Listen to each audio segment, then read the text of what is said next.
Well, everyone, welcome back to a very exciting episode of the Storybox podcast. Today, my friends, I'm delighted to welcome Dr. Janelle Kim to the Storybox. Now, for those of you that don't know who she is, she's a master herbologist and the custodian of East Asian herbal formulations passed down directly within her family line for many generations. How cool is that, right? Dr. Janelle is the founder of JBK Wellness Labs, merging ancient traditions and forward-thinking trends. She's a leader in cosmetic, personal care, and a word that I cannot pronounce. I've tried it a million times. You're going to have to help me here, Dr. Kim, but it's nutraceuticals. There we go. Thank you for the help. One or the other. Yes. She's product formulation and design using traditional East Asian herbs and medicines. She's creator of the world's first CBD luxury skincare line, which is pretty interesting as well. And she has a brand new book coming out next year, which is very exciting. We're going to talk more about it today. It's called Myung, the Korean Art of Living Meditation. I've been looking through it and can't wait to dive further into it with you. But Dr. Kim, welcome so much to the Storybox podcast today. Thank you so much for having me. I'm honored to be here. Well, thank you for making the time. Like I was saying just to you a moment ago, I've been looking through this book and very excited to dive further into it. You have 8 keys that you do mention in the book, which is very fascinating, that I do want to touch on in just a moment. But before we do that, I have to ask you a question I love asking all my guests at the very start. Now, you've already done a bit of research on me, so you I think you already knew what was coming here, but what does success look like for you? I did not necessarily know this, but it's a good question. That's always good. What does success mean to me? Success to me means that I am able to achieve a sense of balance and a sense of connectedness, starting within myself and then reaching out into the universe and to those around me, because it is my firm belief, as has been taught by the great sages who have come before us, including those in my lineage, of course, and something that certainly resonates with me, that if you're able to have that balance, you're able to connect that much more. And when we're able to connect that much more, honestly, our possibilities, what we can achieve is limitless. Yeah. And I think that's rooted in always having a purpose to help others. So that's what success means to me. I love that response. Yeah. And I'm very curious to dive further into the idea of balance for one's life, because in the Western world, or for myself, this idea of achieving balance, kind of like on a scale, like one thing, even just one thing will tip it over on one side. So I'm curious, what does balance really, really mean or look like in general context? Mm-hmm. I also love this, and it's something I think of very often. We hear a lot of these words, and I'm so happy that we're hearing them more and more and hearing more of them. Balance, mindfulness, awareness, consciousness. Balance to me is the most, obviously, that's how I even answered your question. When you ask what success is, when you ask what health is, when you ask what movement is, when you ask what the way of life or different philosophies and meditation, it all can come down to balance. And you said it beautifully. I do the same. I love to visualize things. I think that's really important. And when you say the scale, I see it that way as well. To take it back to really its root, and what I hope to share with those who may not know, or with those who this does resonate with already, it comes from one of the greatest principles is that of yin and yang.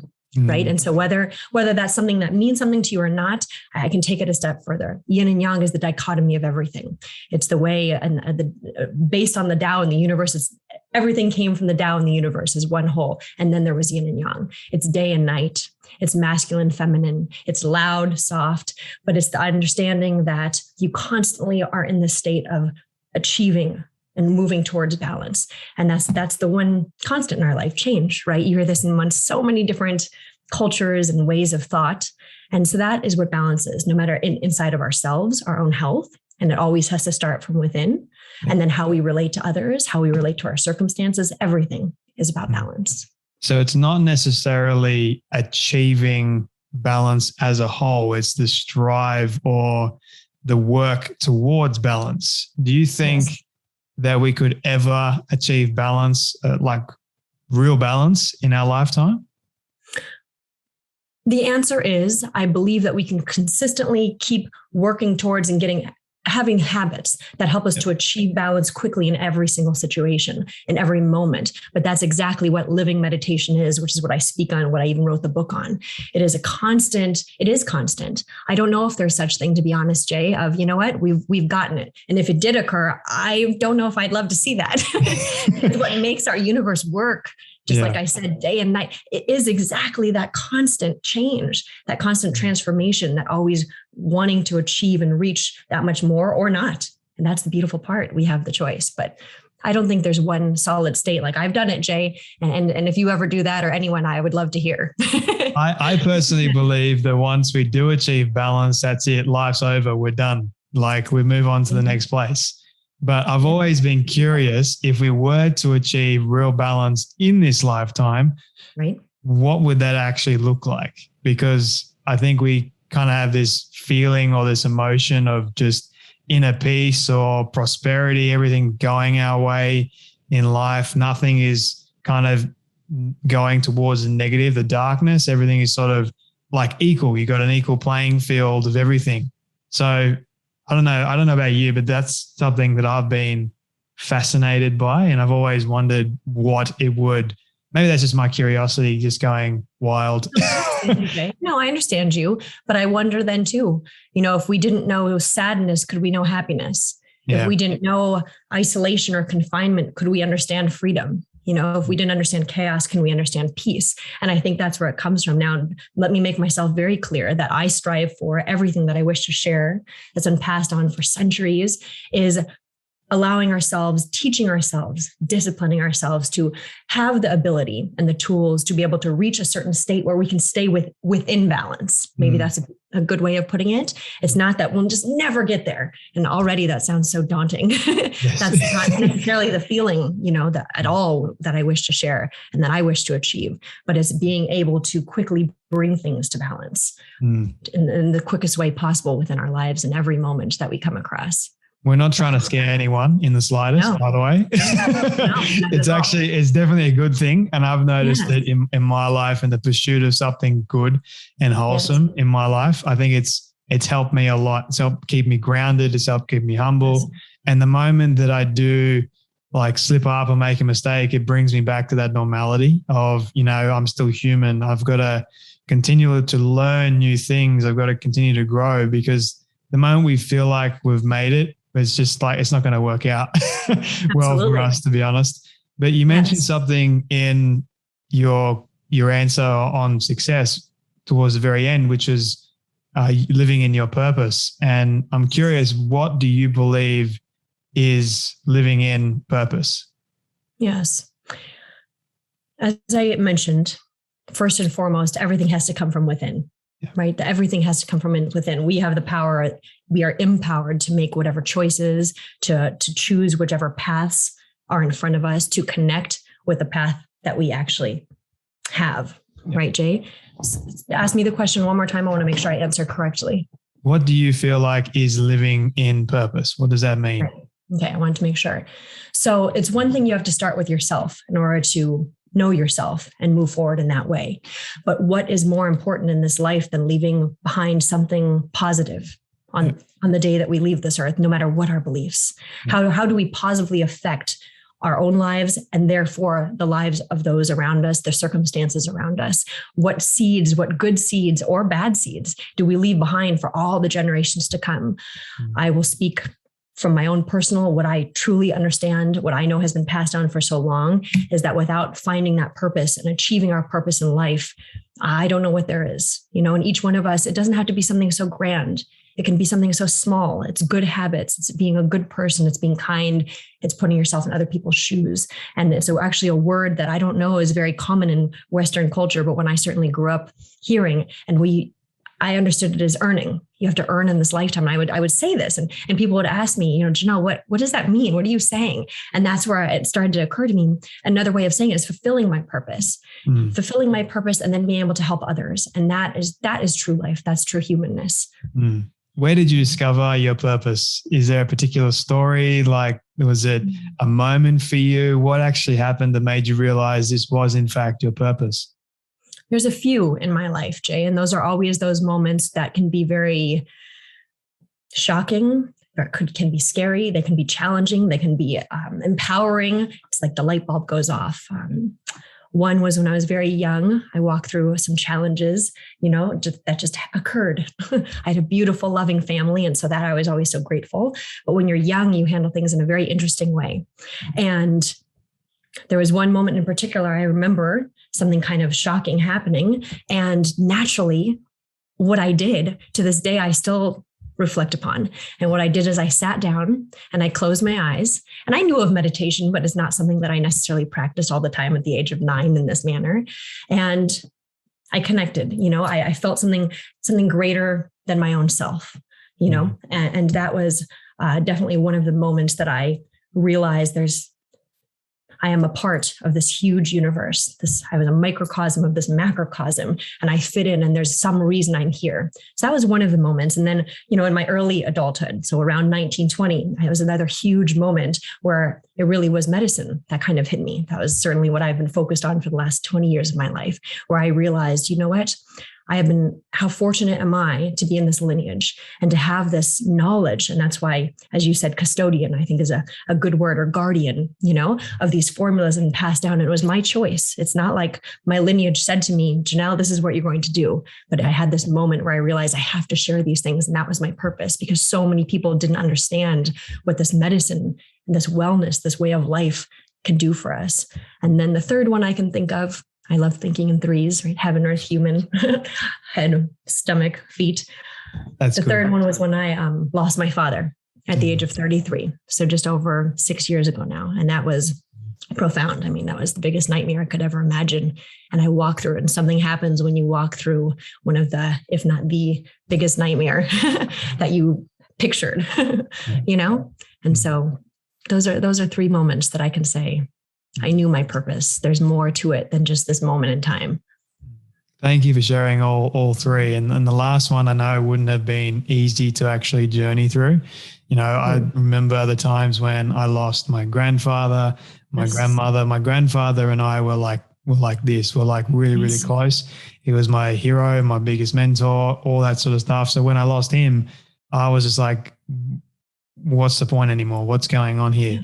But I realize now that he's never left, really. He's always been there. So it's kind of helped me with living within my purpose of helping others realize their worth and reach their full potential, which I've always found a very interesting phenomenon. How someone, even in death, there is beauty in that. It's just so poetic. So I wanted to say thank you for sharing that powerful truth. And I'm curious, like you did mention as well for the second one that you got your ancestors have passed on all this medicine, this wisdom, this truth. Did you feel, or do you feel currently today, a lot of pressure to pass that on to other people? That's such a funny question, because I have heard so many times in my life, oh, Janelle, you put the world on your shoulders. And, for so long, Jay, I felt like I had to say otherwise. No, I'm fine. I don't feel that way. But the truth is, a few years ago, whenever that might be, I thought, yes, I do. I put the world on my shoulders in this sense. And you know what? That's okay with me. And I feel like that's part of why I'm here. And that means a lot to me. And it's my choice. Like I said, it's my choice at the end of the day. And that's the very foundation of everything as a human being. You always have a choice. And to me, yes, I come from this whole line, a lineage. When I even say that word, what that means to me is so sacred. I feel it. It's not in my mind, it's in my heart. And when you're driven by a purpose such as that, where I know my ancestors, including my father, dedicated their lives to understanding the human condition, their entire lives to understanding this. And it has been passed down for thousands of years, centuries, hundreds of years, thousands of years. I mean, this goes back so far. My lineage is a word, but so far. And so when you know that you have come in contact with that, and then you make the choice and the decision to follow that in some way, shape, or form, yes, it's something I could never, I suppose I could, but I have chosen never to stray from. It is my mission to share it in the best way possible. And I'm the first woman in my lineage, and probably one of the youngest, and definitely one of the first, in my knowledge, to share it in such a big way, bridging East, West. I think that's how I was born, East and West, a Korean father, an American mother. It was in the stars, I suppose. And it's my job to make it come to fruition. I think that is a special honor to really carry on. And yes. especially the fact that you said that you're the first woman in the lineage to pass it on. Have you found that when you are sharing it to people or to different cultures and that, do you find that it's been well received more today? You know, Jay, I feel like I've always felt like it's well received. And again, I think sometimes people might think this is very funny or strange because I'm sure in the circumstance, it may not have always been that way, but it has always been my deep belief and feeling that we're all human, right? We all are searching for the same thing. And there have definitely been times, for example, really just black and white one, you know, when I started in the beauty industry, because that's kind of how I started manufacturing labs and everything. I was studying, I thought I'd have clinics. And when I started, because life kept pushing me down this direction, making formulas.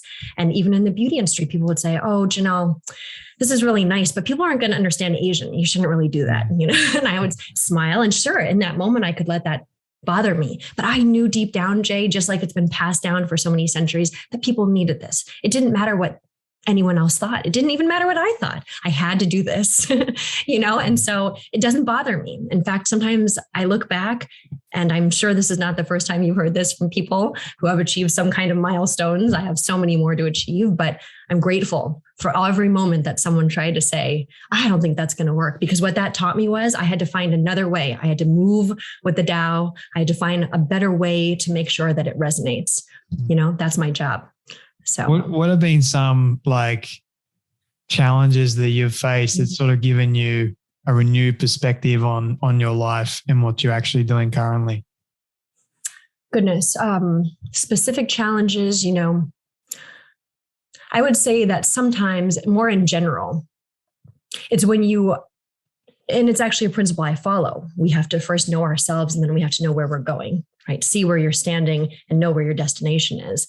And I have found that sometimes the challenge lies in the moment when you see that destination and you think you're supposed to go this way and something keeps blocking you, right? And there's moments where you keep trying to push through, and sometimes that's the correct thing to do a bit. But usually, you know, as I walk through life and more experience, when you keep hitting that block, it's very important to utilize living meditation, to take a pause, to relook at the situation, change your perspective. So those are the challenges more in general. And I'm sure, I know I've walked through quite a few, but how funny, because I don't even, right now, when you ask me that, Jay, I'd probably have to sit here for some time to think of exact specifics, because to me now, in my mind's eye, in my heart, they weren't challenges anymore, because at the moment it felt that way, but I was able to shift, or chose to shift, change my perspective, change my way. And that is exactly why I'm sitting here with you today.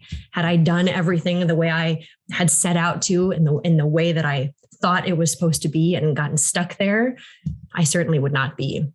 Have written a book. I certainly cannot imagine I would have had a manufacturing lab, you know, sharing herbal formulas. It wouldn't work.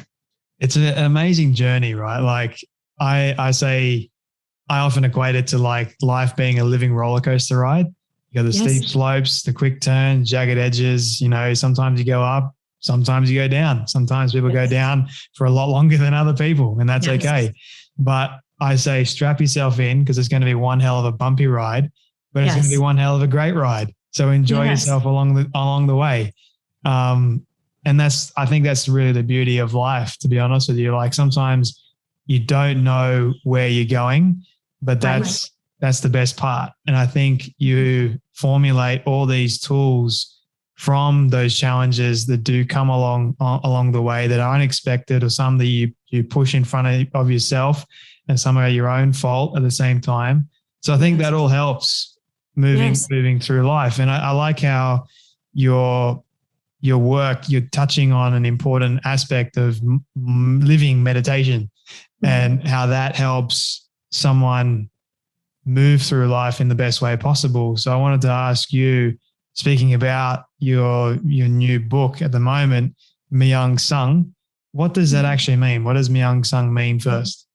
Myung Sung is translated, one of the translations in the Korean language is meditation. Yeah. So there you go. Okay. So the Korean art of living meditation, why did you want to write this book in the first place? What inspired you to write it? So I speak of the 3 pillars, or now I speak of them as the 3 M's, because it has a certain ring to it, right? Let's be honest. And that's meditation, medicine, and movement. And it is my deep belief as has been passed down for centuries by our great sages and masters and teachers, that if we are able to have balance and find good habits and have discipline and move through life utilizing meditation, in this case, I speak of living meditation, which is philosophy of life, medicine, which I equate to and mean wellness, right? And movement, any kind of physical movement, to be honest. It's important because our mind, body, and spirit connect. So if we have these three pillars and we know how to create certain habits throughout our day, right? Throughout every single moment, as a mother, as a business owner, as a partner, as a friend, as a daughter, sister, you name it. If we're able to incorporate these things every moment, that is how we can achieve everything we wish to achieve. I started by saying, I believe true success is reaching our greatest potential, right? And we have the choice at the end of the day. And so living meditation, to me, embodies all of this. There's so many incredible practices. We could have days of conversation, Jay, and you speak to so many amazing people who share the paths that they're tools, if you will, that work for them and work for so many other people. And how wonderful that we even have platforms now to be able to share with each other. My point is, to sit down and meditate. When we talk about meditation, usually we think about sitting down for 15 minutes, a couple hours, a couple days, maybe going to a monastery or a quiet place for years. My father went to the mountains at the age of 7 for 7 years. That was part of his meditation, but it doesn't have to stop there. That's the difference. As a mom of 2 young boys who owns multiple companies, who cares deeply about my family, my community, it's even hard for myself to sit down and find that kind of time. And that's where it started to hit me. I have to think of what is the phrase? What is that, kind of understanding that goes beyond that? Because I know it doesn't stop there. We all do to some extent. That's living meditation. To me, and I think to many others, meditation, why do we meditate? I ask you, Jay, why do you want to meditate? To you, at this moment at least, what does meditation mean? Meditation for me, like if I was to look at it in the context of my life every morning, like I get up fairly early.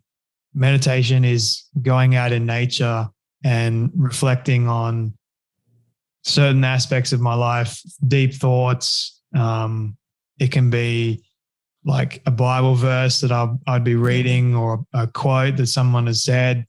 All those aspects, I think I'm usually a deep thinker, so I love having those thoughts. That for me is true meditation mixed with exercise and kind of like it's like what you were saying, mind, body, spirit, all in one encompassed.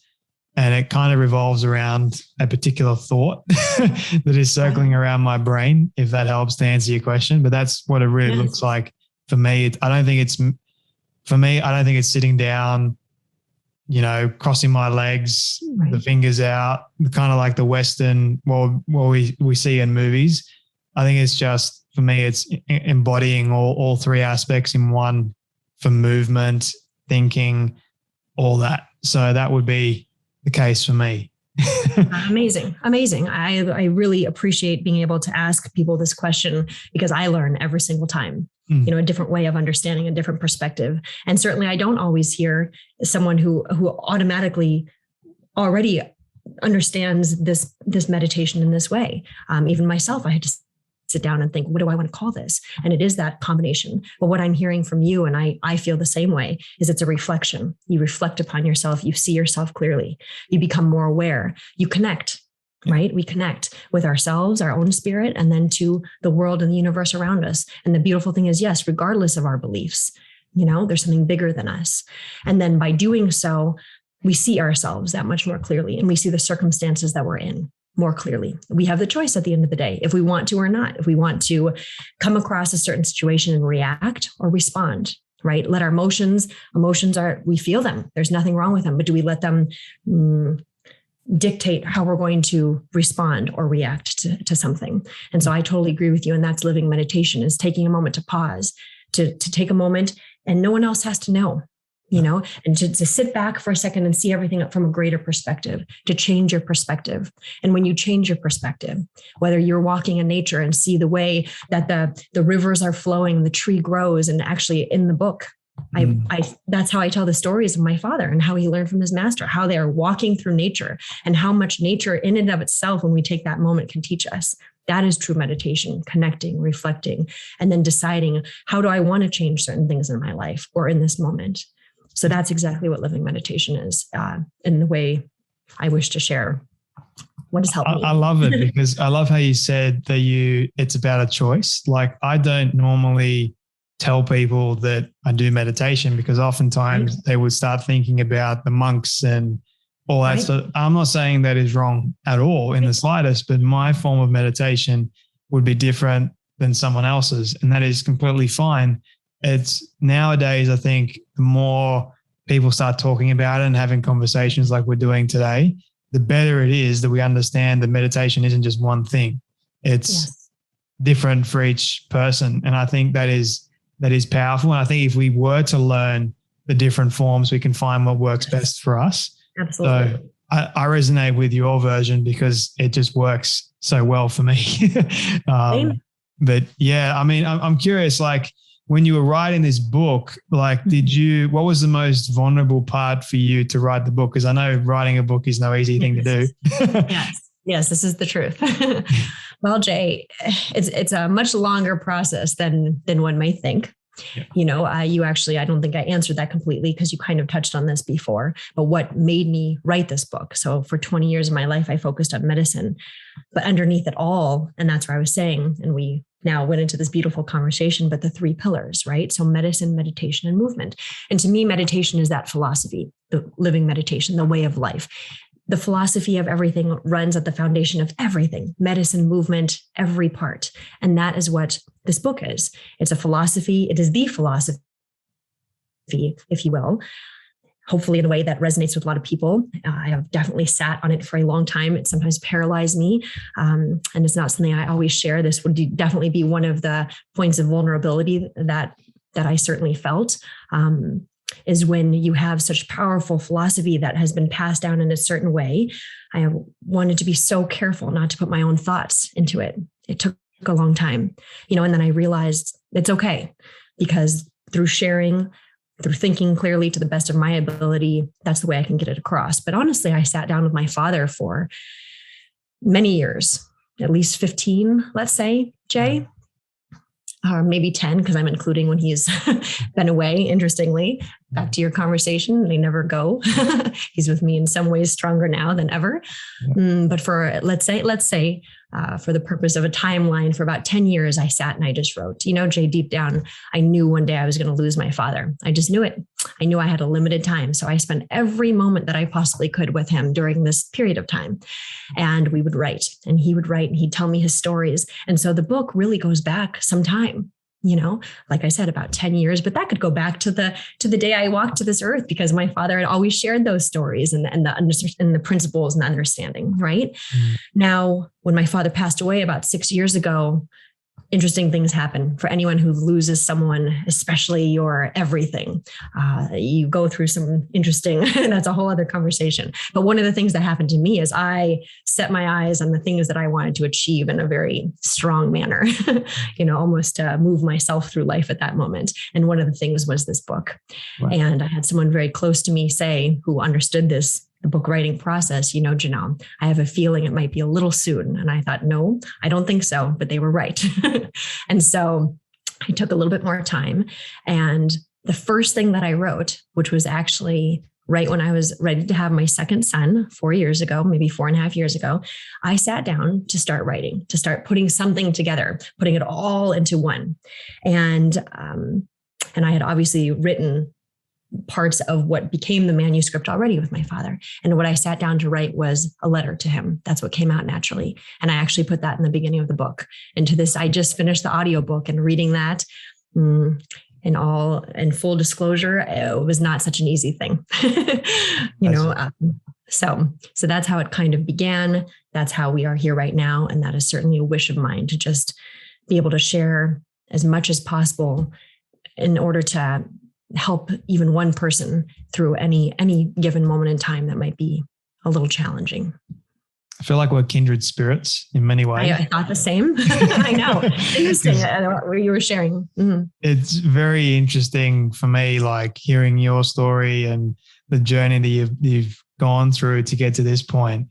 And I felt the same way. Like when I was writing my very first book, people would ask me, 24 at the time. Who's going to want to read this book? You're too young, all that sort of stuff. But I knew in my heart of hearts that it was the right time. And now that I'm 25, I know for a fact that it's the right time. So you know within yourself that it is the right time and when it's not.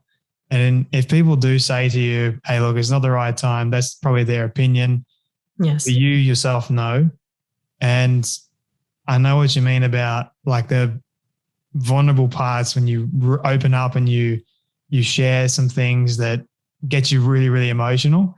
It's not an easy thing to actually share it, but I appreciate you actually sharing those things in the book because it makes the book even stronger and more powerful to help people. So, and I'm very much like you. If it helps one person, then you've done it. Like it's not about the millions as much as we would love that.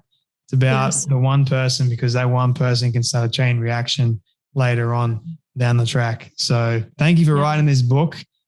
Janelle, I mean, I think it's going to go absolutely crazy. And I have a feeling about these things, a weird feeling, but I know. Where do you want people to get a copy of this book the most? So currently you can get it really anywhere you can buy books. So Amazon, Barnes & Noble, Penguin Random House on their website. On my website, you can find links. You know, this is my first one, so it's an interesting path, but pretty much anywhere you search, you can look up my name in Myung or Living Meditation if you don't know how to spell it, right? Dr. Janelle Kim, and it should show up. And I would be grateful because I cannot wait to hear how people are going to resonate with it, what it means to them, because that is my greatest wish, to be honest. So, yes. Well, I'll make sure that everyone knows where to get a copy of it. Is it coming out in Australia too? Jay, yes, I actually just saw it's funny you ask. Just a couple of days ago, actually, I saw a Google alert come and it said Penguin Random House, Australia. And I thought, oh, that's perfect.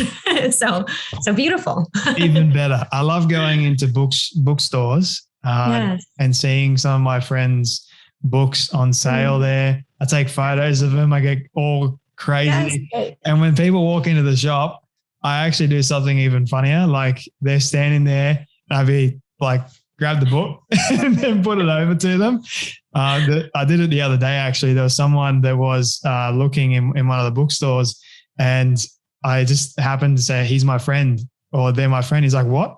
How? And I'm like, I got a podcast. I get to interview them. You should buy the book. Trust me, it's a great read. Yes, I've read what a beautiful thing. I would love to do that with your one. That would be grateful. That'd be so cool. And then we can take a photo. That'd be mad. That would be amazing. Yeah, I would love that. I'm excited for you, Janelle. I mean, I think it's going to be absolutely awesome. I do have to ask you because I know your time is very, very limited, but appreciate you making the time today. My final question for you. This is my all-time favorite question. You kind of have a key in the book regarding it. So it's my all-time favorite question. It's a hypothetical one, but I want you to imagine with me for a moment that you've been able to reach the age of 100. All your friends and your family have decided to put together a film for you of everything you've ever said and everything you've ever done. Don't ask me how in the world they got it all. We'll call it magic for sake of argument. They've been able to get it and show it to you on your 100th birthday. What do you want that film to say and to show about your life? I would want that film to say and to show about my life. I see my kids. I see my community. I see the people I work with, my parents, my friends.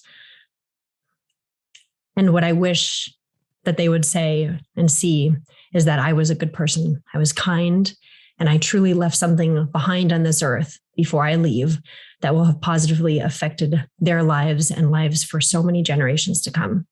You know, I often reflect upon, one day, maybe no one will remember my face. Maybe one day no one will remember my name, but it is my greatest wish to leave something behind on this earth and this life that will affect something in a positive way. So that would be my wish. Beautiful question. You say that in the acknowledgements, I believe, or part of that. I say it all the time, to be honest. It's a reminder for myself. So if that helps anybody, then that's beautiful. Yes. Well, it's a beautiful send-off message for people. Dr. Kim, thank you so much for your time today, your story, your wisdom, your advice, everything that you're doing and putting out there into the world. I acknowledge it. I appreciate it. So thank you so much for your time today and for joining me on the Storybox podcast. Thank you so much, Jay. I'm really grateful for our time together.